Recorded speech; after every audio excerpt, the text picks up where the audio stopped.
वज़ीर आला पंजाब सरदार उस्मान बुज़दार से पाकिस्तान उलमाए कौंसिल के सरबराह मौलाना ताहिर महमूद अशरफी की मुलाकात।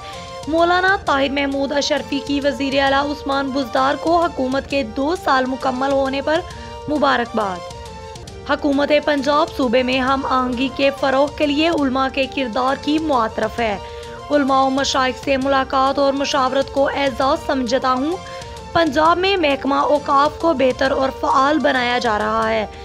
मदारिस के तुलबा और उसातिज़ा को सेहत इंसाफ कार्ड की फराहमी यकीनी बनाएंगे। वज़ीर आला पंजाब सरदार उस्मान बुज़दार।